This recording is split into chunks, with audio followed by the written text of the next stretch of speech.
Assalamualaikum warahmatullahi wabarakatuh. Saya Nadila Septiani dengan NIM 202020202118. Saya akan memaparkan materi materi C yang berjudul aplikasi media dalam pembelajaran. Dalam menerapkan media pembelajaran pendidikan agama Islam, harus dilakukan cara yang tepat dan praktis yang sesuai dengan kebutuhan peserta didik, sehingga dalam proses belajar mengajar dapat berjalan dengan efektif dan efisien. Selain hal tersebut, pemilihan metode mengajar yang sesuai dengan media pembelajaran juga sangat penting, karena akan berdampak pada tercapainya tujuan pembelajaran.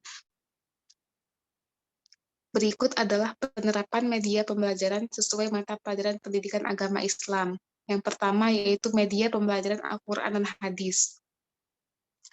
Pembelajaran Al-Quran dan Hadis menekankan pada kemampuan baca tulis yang baik dan benar, memahami makna secara tekstual dan kontekstual, serta mengamalkan kandungannya dalam kehidupan sehari-hari.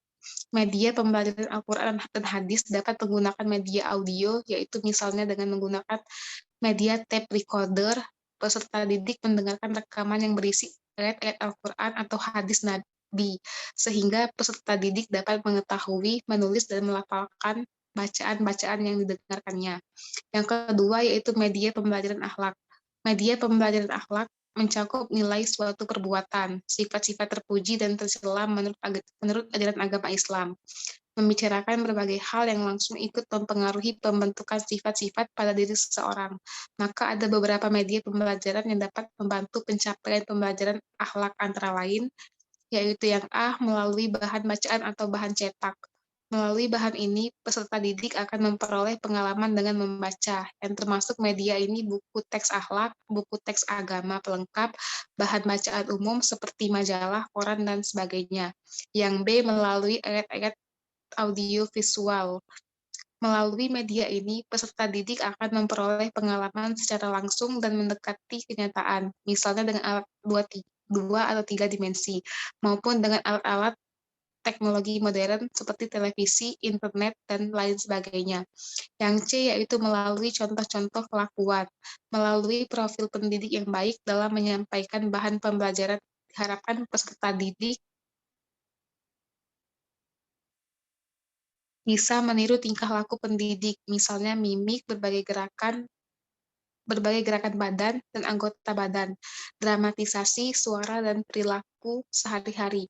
Yang D yaitu melalui media masyarakat dan alam sekitar. Untuk memperoleh suatu pemahaman dan pengalaman yang komprehensif, pendidik dapat membawa anak keluar kelas untuk memperoleh pengalaman langsung dan masyarakat maupun alam sekitar. Yang ketiga yaitu media pembelajaran fikih.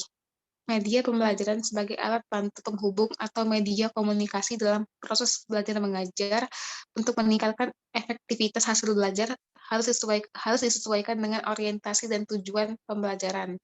Dalam pembelajaran fikih, media yang sering digunakan adalah media bahan cetakan seperti buku bacaan, koran, majalah, dan sebagainya. Kemudian media suara yang didengar, sebenarnya masih ada media yang bisa memperjelas pemahaman peserta didik. Misalnya untuk memahami jenis dan bentuk transaksi ekonomi tertentu yang bisa digunakan. Media video yang menceritakan berbagai macam transaksi ekonomi, bahkan bisa digunakan media yang bersumber dari lingkungan, misalnya bank, pegadaian, pasar modal, dan sebagainya. Yang keempat yaitu media pembelajaran sejarah kebudayaan Islam. Hendaknya pendidik menyiapkan berbagai macam-macam alat peraga dan menggunakannya demi pemahaman anak didik dalam menguraikan peristiwa hijrah Nabi. Misalnya pendidik dapat menggunakan slide atau film yang tersedia, mendengarkan rekaman tentang drama yang sering diputar dari pemancar radio pada hari-hari besar seperti Maulid, Hijrah Nabi, ataupun Isra Mi'raj. Mungkin itu saja penyampaian dari saya. Wassalamualaikum warahmatullahi wabarakatuh.